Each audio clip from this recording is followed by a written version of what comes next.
Sponsoring this new fertility series is Let's Get Checked. They offer home testing kits for sexual health, men's health, and women's health. A kit gets sent discreetly to your place. You collect a sample and send it back. It was really easy to get the results. I got an email notifying me it was ready, and I popped on the website to read my results. I did their female fertility test to help me understand my hormonal health. For 20% off your own kits, use code DNA Today at checkout on their website, letsgetchecked.com. Again, that's letsgetchecked.com with code DNA Today for 20% off your kits. How is it that we find ourselves surrounded by such complexity, such elegance? The genes of you and me, the genes of you and me, we're all made of DNA. We're all made of the same chemical DNA. We're all made of DNA. Hello, you're listening to DNA Today, a genetics podcast and radio show. I'm your host, Kira Deneen. On this show, I explore genetics' impact on our health through conversations with leaders in genetics. These are genetic counselors, researchers, doctors, patient advocates, many more. This episode is kicking off a series about infertility. The launch of the series is coinciding with Infertility Awareness Week, which is April 19th to 25th of 2020.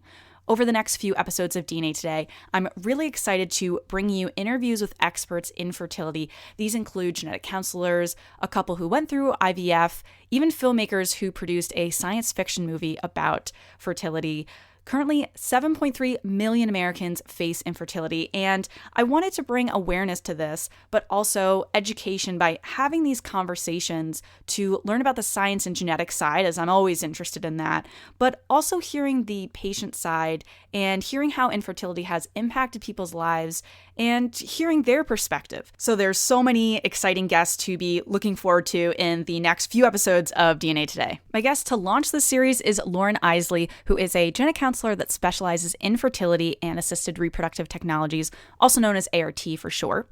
She's a clinical science liaison at California Cryobank Life Sciences, which is a company that provides reproductive tissue and donor gamete services, as well as newborn stem cell storage. Lauren is the chair-elect of the Genetic Counseling Professional Group of the American Society of Reproductive Medicine and former chair of the ART Infertility Special Interest Group of the National Society of Genetic Counselors. Lauren has a bachelor's degree in biology from the University of Missouri. She went on to earn her Master's of Science in Genetic Counseling from Wayne State University. Thank you so much, Lauren, for joining me on this episode. Really excited to have you on as the genetic counseling perspective and talking about all of these types of technologies today. Sure, Kira. Thanks for having me. So we can begin by exploring what are the different roles that genetic counselors play in fertility clinic or in the ART setting? Yeah, that's a really great question. So there are a lot of different roles that genetic counselors can play in the fertility clinic. Some fertility clinics directly employ genetic counselors. So the genetic counselor is actually there on staff and will be there as a resource to help facilitate any genetic testing that might be needed as it pertains to the patient's infertility evaluation. So that might be a karyotype to look for chromosome abnormalities or rearrangements. Could be single gene disorder testing if there's a single gene condition that's suspected that could be contributing to the cause of infertility. They also serve as an educator to patients as it pertains to preimplantation genetic testing, or PGT, which I'm sure we'll talk about a little bit later. And the genetic counselor can also help patients through the process of third-party reproduction, so using an egg or a sperm donor to conceive, and making sure that that donor has had the appropriate carrier screening and the appropriate family history risk assessment, and also that the patient or the recipient has also had a family history risk assessment to understand any other potential risks to their offspring or any other genetic testing options that may be available for them in the preconception setting. So just like so many genetic counselors, you really have to know all of this information in terms of the technologies available, all of the testing that goes with this, but you're talking about this with patients and educating them along with that, and all of the psychosocial side of oftentimes when people are, either sitting in your office or you're on the phone with them, they've really been through quite a journey by the time they're getting to you as a genetic counselor, that the psychosocial side is so important along with all this technology. Yes, exactly. And I think that our psychosocial training as genetic counselors really plays a key role in this setting. I think it's important in every setting that genetic counselors work in, but definitely assisted reproduction. There are a lot of psychosocial issues and, a lot that patients are going through when they're going through this process. And many patients are highly motivated to, they're really wanting to learn a lot of information, and they may be educating themselves outside. So those conversations end up becoming very high level in terms of all the technology options that are available. I mean, you mentioned a couple of them. What are like the most common, the ones that you're talking about most with patients? Yeah, so it kind of depends on the indication that the patient is there for. So the main, when we're talking about assisted reproductive technology, the vast majority of ART cycles are performed with in vitro fertilization. And so just depending on the patient's scenario, we could be talking about IVF along with preimplantation genetic testing. We could be talking about IVF with an egg or a sperm donor. And obviously there are other iterations of genetic testing on embryos as well, but really the term ART primarily applies to an IVF cycle.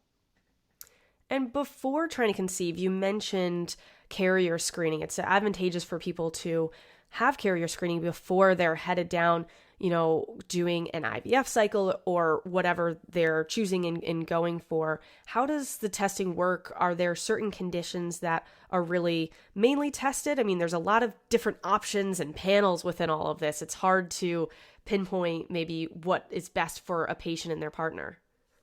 Yeah, I really think you hit the nail on the head, Kira. Carrier screening has become such a complex topic with the advent of expanded carrier screening, or ECS. So there are many, many different genetic testing labs who offer ECS panels that might be anywhere from 100 to 500 plus diseases. And those panels always seem to be evolving and getting larger. And so it really becomes a pain point and a point of confusion for patients who are considering carrier screening. Now, the good thing is, I think carrier screening in the preconception setting, which is obviously in a fertility setting, is extremely important. So when a patient has carrier testing in this setting, it allows them to really maximize their reproductive options moving forward. So I think as long as patients understand what genes are included on these panels, what the possible test results are, what the next steps are as far as making sure their partner or their gamete donor is tested, I think empowering patients with that knowledge of what their options are moving forward is the most helpful thing to do in that scenario. And if the patient and their partner happens to test positive for the same condition, they obviously, like I mentioned, have all of their reproductive options available, including IVF with preimplantation genetic testing, use of a gamete donor, adoption. So, I think even though patients may be getting a lot more information than they bargained for with these large panels of carrier screening, there's a lot that they can do with that information in the fertility setting. And then one key point that I've learned throughout rotations is that it's important, so if one partner is getting carrier screening, that they're being tested for the same conditions as the other partner. So if one is positive, make sure that the other one actually was tested for that, because there's so many different panels, and making sure that that's aligned. Exactly, Kira. And I think that concept is relatively straightforward in making sure that patient and partner are tested for the same conditions. In the ART setting, we have to deal with that scenario a little bit differently when an egg or a sperm donor is being used, because typically egg and sperm donors are sort of pre-screened. So they're pre-qualified by the gamete donor facility by a family history risk assessment and genetic testing, and of course the other components that go into qualifying a gamete donor. And so often that genetic testing has already been done on that donor before a patient is choosing that donor to use for their reproductive plans. So having a genetic counselor, I think both in the IVF clinic as well as genetic counselors at gamete facilities can really help to ensure that that recipient and that gamete donor have been tested for the same conditions, or if one person is positive, then the other person has tested negative, and making sure that that recipient understands that concept of residual risk, and understanding that there's always a chance that, there could be an affected offspring despite a negative result. So I think having genetic counselors on both ends to make sure gamete donor and recipient's genetic testing at least sort of maximizes the amount of information they can get is crucial. And in terms of donors and the requirements with that, is there aspects of health for that donor or like family history that can prevent someone from becoming a donor or maybe continuing to be a donor? If a lot of this is very new and it's changing, so I'm sure that in the past we didn't have a lot of this, but for now, is there certain things that if someone carries, a certain mutation, or if they have a family history of, say, a lot of cancer that looks like hereditary cancer, can someone be prevented from becoming a donor, or is it really up to the patients to decide, this is the information, do you want them to be a donor? Yeah, that's a really great question, Kara.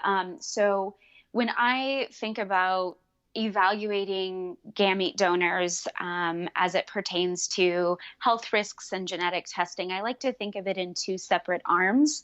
So I like to think of both the genetic screening side of it, meaning the carrier testing side, as well as the family history risk assessment side.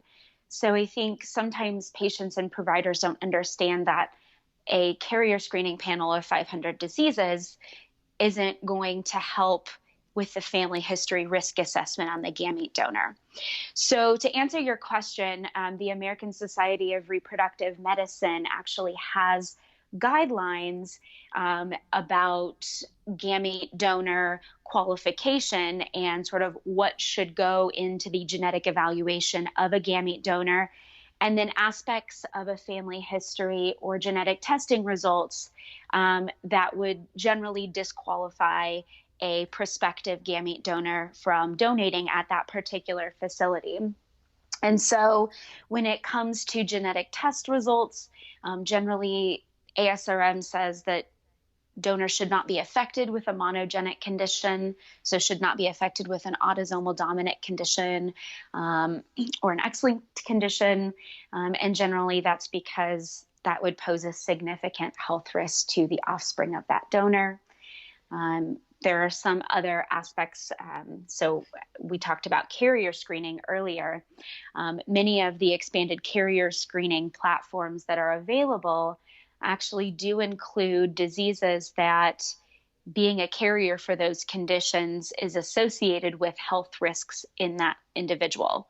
So for example, ataxia telangiectasia is a recessive condition, but someone who is a carrier for a mutation in the ATM gene is at a slightly increased risk for breast cancer. And so it really blurs the line on how we think of autosomal dominant versus autosomal recessive diseases. And so that's something that gamete facilities have to take into consideration when they're performing these large expanded carrier screening panels on their donors, and that, should a positive result for one of these recessive disorders that's associated with health risks, exclude the donor from donating. It's very complicated. There's a lot of pieces that go into becoming a donor. It's not as easy as just showing up. That's exactly right. And then, most donors, if they don't, they should undergo a family history risk assessment. And that's really best performed by a person trained in medical genetics, such as a genetic counselor.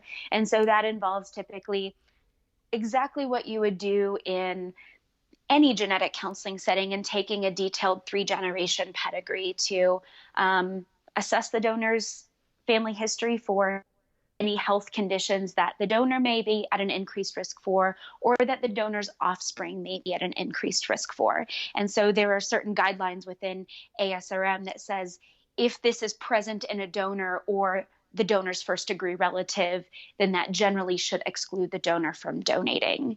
And so it's really important that gamete facilities or gamete donor programs have a trained medical genetics professional on staff, like a genetic counselor, to really evaluate these family histories and tease apart some of these diagnoses to understand if the offspring from that donor could potentially be at risk of inheriting a condition. So lots of pieces that are focused on there, and it really is extensive to make sure that this donor is appropriate.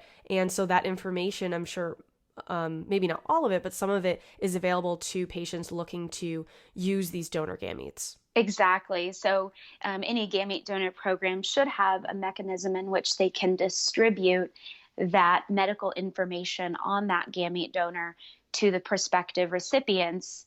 And then on top of that, we know that medical histories change all the time. So the information that we're getting on a prospective gamete donor is really just a snapshot in that donor's life and that donor's family's life. And so it's really important for gamete donor programs to collect updated medical history on gamete donors, as well as the gamete donor's offspring from the recipients, and make sure that that information is available for everyone. And another technology that we've talked about a couple times so far, but haven't dived into, is Preimplantation genetic testing, also known as PGT. Can you explain what this testing is, and if it's screening, diagnostic, does it depend? There's a lot of kind of different areas within this. Yes. So PGT stands for Preimplantation genetic testing, and it's testing that we are performing on embryos before they are implanted into a woman's uterus. There are a couple of different iterations of PGT. So one is PGT-A, which stands for Preimplantation genetic testing for aneuploidy, and that's looking for extra or missing chromosomes in the embryo. We have a PGT-M, and that stands for PGT for monogenic disorders. And that is screening an embryo for a genetic condition that either both members of the couple are carriers for, or maybe the female is a carrier for an X-linked condition, or one member of the couple is affected with an autosomal dominant condition. And then we also have PGT-SR, which stands for PGT for structural rearrangements.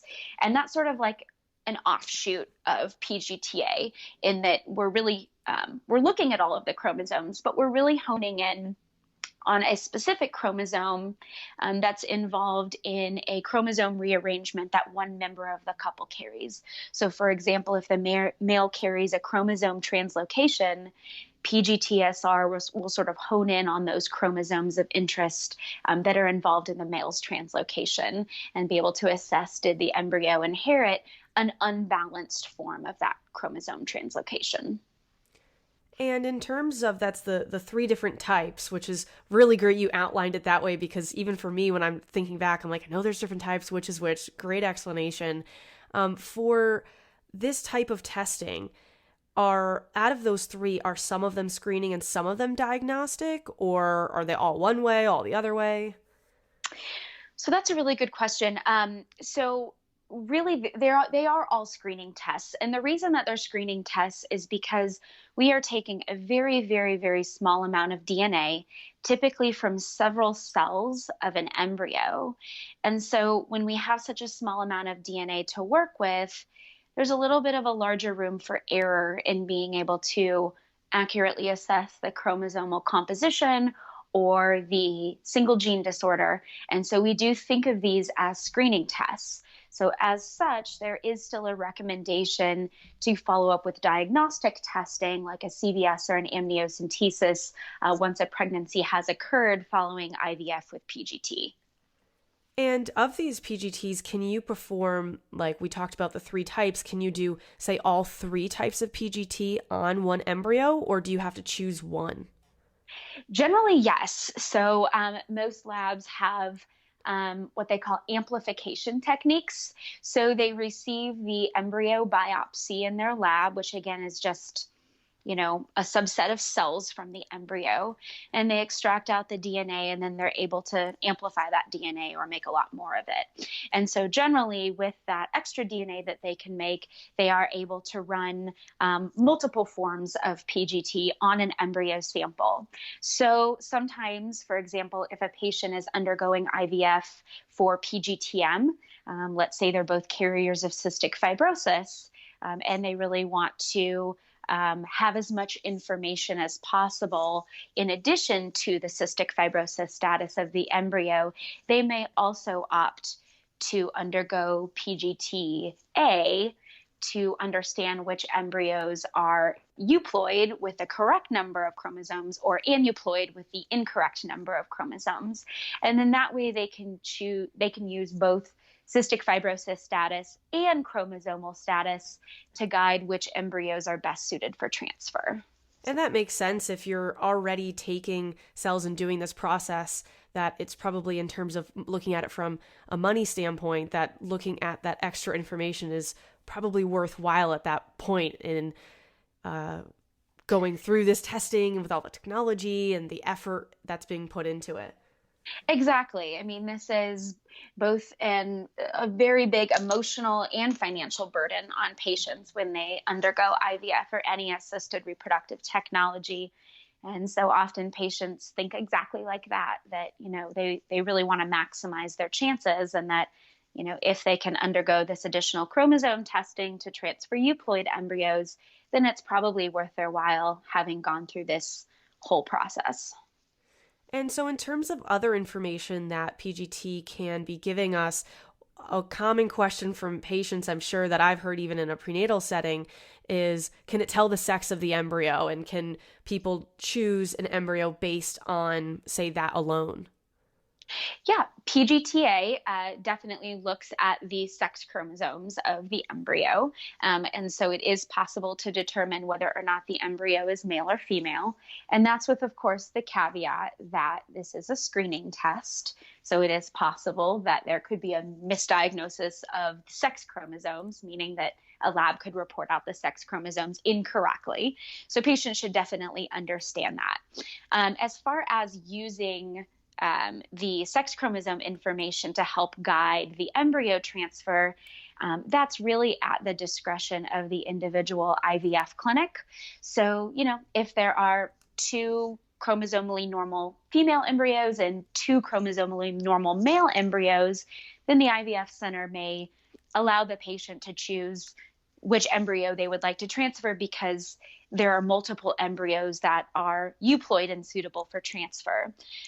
In situations where a couple may only have 2 euploid embryos and they're both male embryos, that euploid status would probably take precedent over desiring a child who is female and transferring a chromosomally abnormal embryo. So really the bottom line is it's at the discretion of the IVF center, but that information generally is available to patients or can be made available by the laboratory. And for patients that may have frozen embryos from that a previous cycle that they're looking to use, can PGT be performed on these frozen embryos, and then does it have to be refrozen? How does that process look?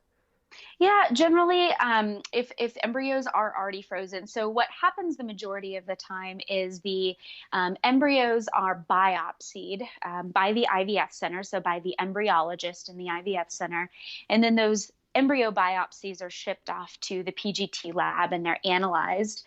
And while those embryo biopsies are being shipped off, generally those embryos are then frozen at the IVF clinic. So the majority of the time, if the patient decides they want to pursue PGT along with their IVF cycle, that is done prior to the embryos being frozen.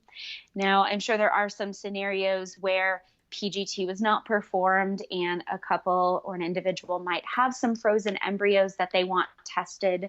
It usually depends on the quality of the embryo and whether or not the embryologist would feel comfortable thawing, biopsying, and refreezing an embryo. But I have heard of that being performed before.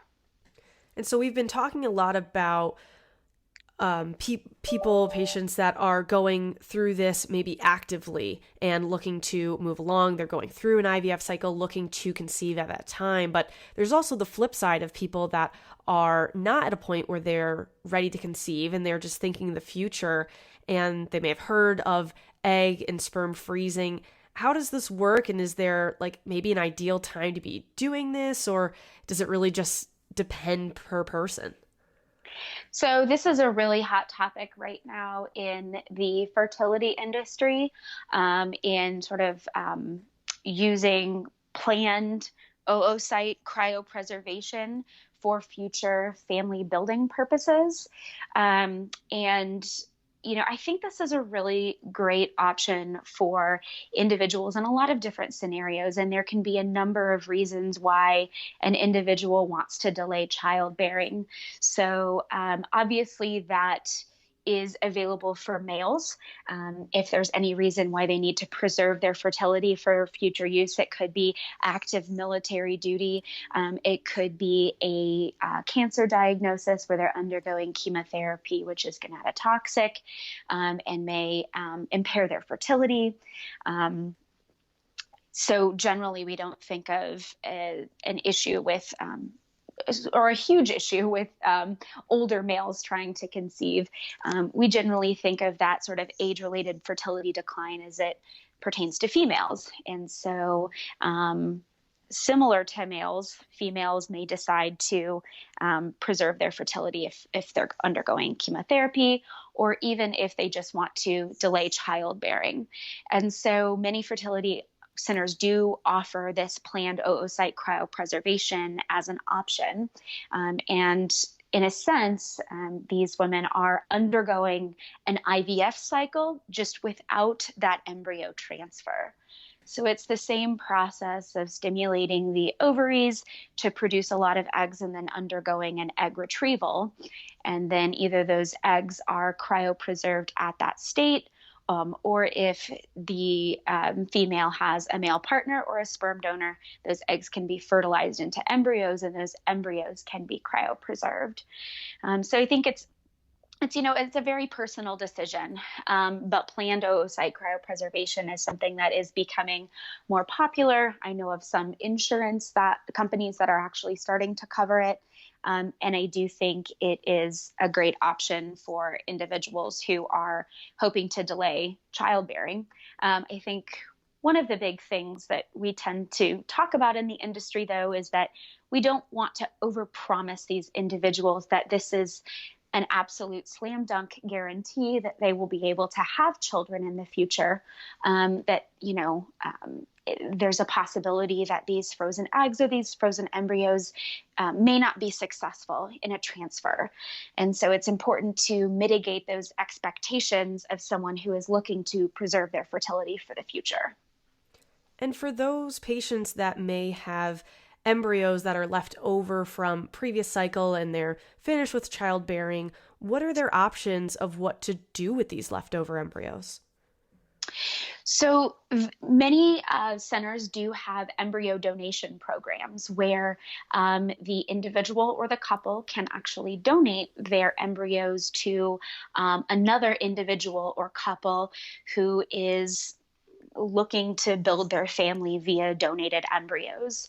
And this embryo donation program, I think these programs are starting to grow and they're starting to become more popular because as these cryopreservation techniques have improved significantly over the last 10 or so years, we're seeing a growing number of embryos that are being cryopreserved in these tanks, and that may not be needed for family building for the couple or the person that created those embryos. So embryo donation can be an option. The embryos could also be donated for research. And then an individual or couple could also request that those embryos are just destroyed. So different options there and having the flexibility to be able to make that decision later. I wanted to ask Lauren before we wrap up the episode, kind of a question that is really coming up in the field a lot more with direct consumer testing. It comes up in every area of genetic counseling, but in terms of fertility, how is this impacting gamete donation? Of previously we've said, oh, you can be an anonymous donor, but that concept doesn't seem to exist anymore with these direct consumer testing. We're talking about 23andMe, Ancestry, all of those. So the field of direct-to-consumer testing has significantly impacted gamete donors. So within these direct-to-consumer tests, 23andMe, Ancestry.com, I like to think of it as getting generally two types of information. So you can receive ancestry and genealogy information, but then some tests also include information about health risks.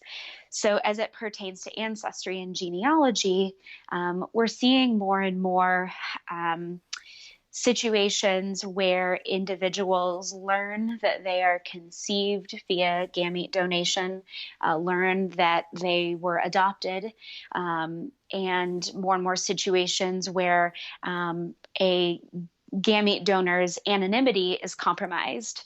So these tests have options that allow someone that takes the test to connect to someone and show what that degree of biological relationship is. And so that's really revealed a lot of biological relationships between offspring and donor. And I think importantly, 10 or more than 10, I'd say 20, 25 years ago, it wasn't as commonplace for individuals using a gamete donor to disclose that to their children. So many offspring who are within that age group, say 20 to 30, actually don't know that they were conceived using a gamete donor. And so many have had to learn that information via these direct-to-consumer tests. As these direct-to-consumer tests relate to health risks, I think when a gamete donor program learns that a gamete donor has taken, or a prospective gamete donor has taken one of these tests, I think it's important for that gamete donor program to make sure that they have all of the information that the donor gained from that test as far as health risks go, and that knowing that any positive genetic test result should really be confirmed in a CLIA-certified laboratory. So gamete programs really should be taking that health risk information from those tests as well and incorporating them into their screening of that prospective gamete donor. Well, thank you so much for talking about so many topics in fertility. I mean, I could go on about just everything that we've talked about today. It's very, very interesting to dive into all of the bioethics side with this direct-to-consumer test, the technologies, and where we're headed in the future with all of this. It's exciting to see that genetics is rapidly growing. I probably say that too much on the show, but I think particularly in fertility, it's just been exploding the last, 7 years or so that we were talking before the show. So thank you so much for coming on and being able to kind of indulge me in all of these topics. You are absolutely welcome, and I couldn't agree with you more. I think the presence of genetics in fertility and assisted reproduction is only growing, and it's growing fast, and it's really important for our profession as genetic counselors to stay involved in this field and make sure we advocate for ourselves in where we can be utilized in this field. Well said. Thanks so much, Lauren. Thanks, Kira. I appreciate it. Next episode, I will be continuing this Infertility series. Again, Infertility Awareness Week is April 19th to the 25th in 2020. You can learn more by going to Resolve, the National Infertility Association. They are a nonprofit organization dedicated to ensuring that all people challenged in their family building journey reach resolution through being empowered by knowledge, supported by community, united by advocacy, and inspired to act. Their website is resolve.org. Again, they have a lot of information for Infertility Awareness Week and things to post online, events to be a part of. So resolve.org. I'll link to this in the blog post associated with this episode, available on dnapodcast.com. Actually, all the information for this episode and the 100+ other episodes of the show are on there. And it also includes my social media on the website. If you want to go straight to it, I'm on Twitter at DNA Podcast, on Instagram at DNA Radio. And as always, if you have questions about this episode, about infertility, you can contact the show by emailing in at info@dnapodcast.com. If it's easier, there's a contact form on the website as well. But if you have questions for myself, Lauren, other genetic counselors that I've had on the show, other guests on the show, you have a comment, you are able to relate to this episode, email in info@dnapodcast.com. We would love to hear from you. Let's Get Checked has stepped up during this pandemic, and I want to thank them for their new 2-part test for COVID-19 right now for healthcare workers. They committed to 250,000 tests in the first batch, with the goal to scale to serve over 1 million in the next few months. As most of you know, Let's Get Checked is sponsoring the series with their at-home testing kits. They have a bunch of fertility tests if you're curious about your fertility status. As I mentioned before, the kit gets sent right to your house, and the sample is a blood sample, but it's from a fingerprint, so you can do it right at home. No need to go into Quest and have your blood drawn. Then you receive your results in just 2 to 5 days, which in my experience is much quicker than most home testing kits where it's like a couple weeks.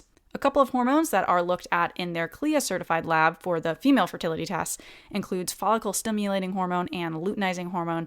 I found the report on the website super easy to read, but there's also physicians and nurses that you can talk to if you're confused at all in reading this report and understanding really what it means. Try it for yourself by going to letsgetchecked.com and use code DNA Today for 20% off your kits.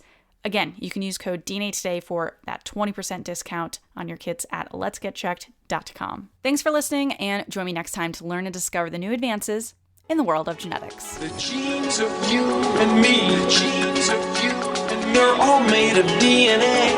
We're all made of the same chemical DNA. We're all made of DNA.